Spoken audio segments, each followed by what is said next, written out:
Hi.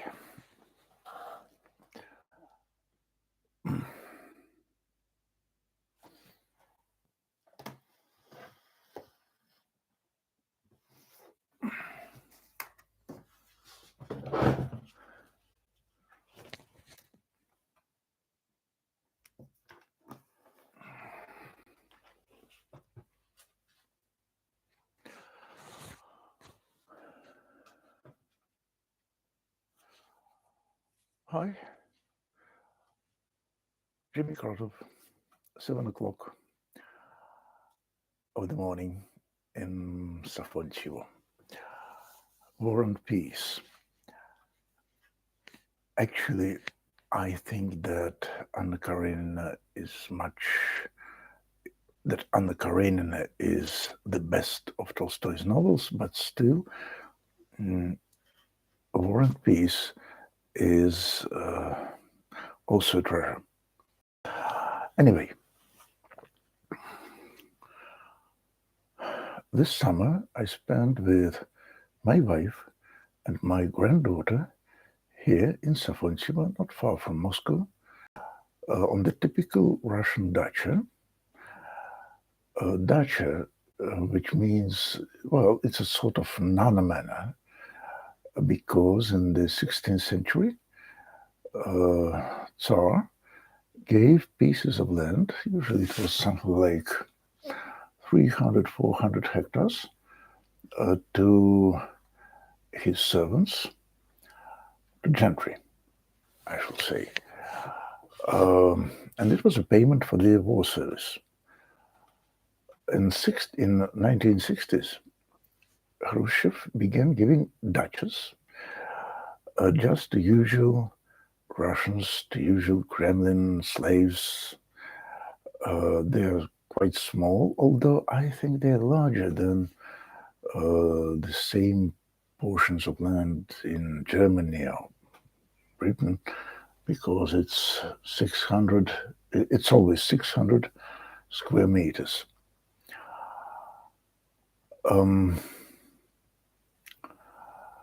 Nice weather, perfect weather, although maybe too hot, but here it is not very hot. It's not 40 degrees per Celsius or 30 degrees, not even 30 degrees. Still, there was not a large amount of rains. We have water only, there is a small amount of water. But I have a car and we go nearly every day to the lake, artificial lake, to swim. Great weather. I think I can say that we are lucky. The problem is that I know that there is the war in Ukraine, just as the problem is that I know that there are wars in Yemen or Ethiopia and so on and so forth. What can I do? Nothing. Actually, it's not the new problem. My adult life began in 1972 when I was 15, and when my mother told me that my father is imprisoned. My father has been imprisoned in 1958 when I was just 9 months old, and he spent 18 years in the concentration camp. So for several years, 1973, 74, 75, I lived and I knew that my father is in prison, and it is an unjust imprisonment. It was very unjust on political grounds. He was an enemy of Khrushchev's politics. And no one else around me bothered about it. No one. People lived their usual lives. I think this is a very typical situation. My case is special only because the problem was an outer problem of my father. But all humans of 15 years old or 16 years old, they have the same feeling that something is very wrong and no one bothers. So our present situation, when war and peace are so close, very close, because people who surround me, they are participating in the war. I live not in the peaceful country. To wage war in Ukraine, Russia must have millions of people who are engaged in the military business, if you can call this business. But certainly you can. It gives money. So the same when you're young and you discover the world and you understand that the world is in the state of instant war, and at the same time the world doesn't bother. So it's just like clusters or houses. You live in poverty, and all around you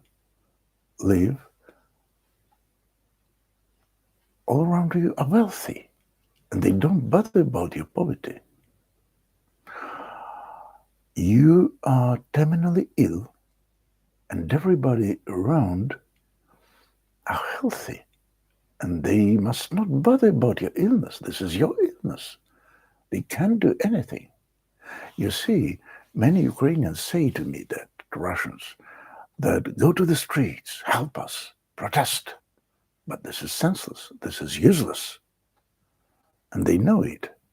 They say this only because they're in the state of despair. I will be killed if I come out to the street. Just like in Belarus.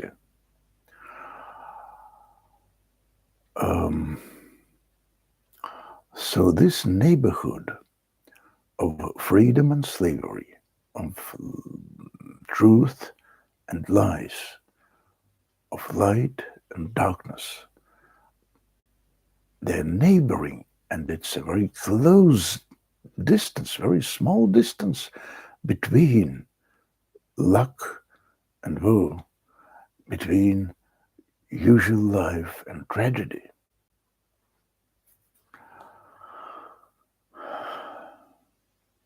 And I think this is not positive in the strict sense, but this does make some sense. I don't know what is the sense of such neighborhood. Maybe we are free. We're free in some ontological and very deep sense. We have a choice due to this combination of good and evil. Something like this.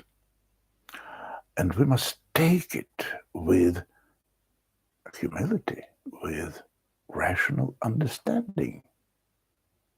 Certainly we must struggle with evil, yeah. But still,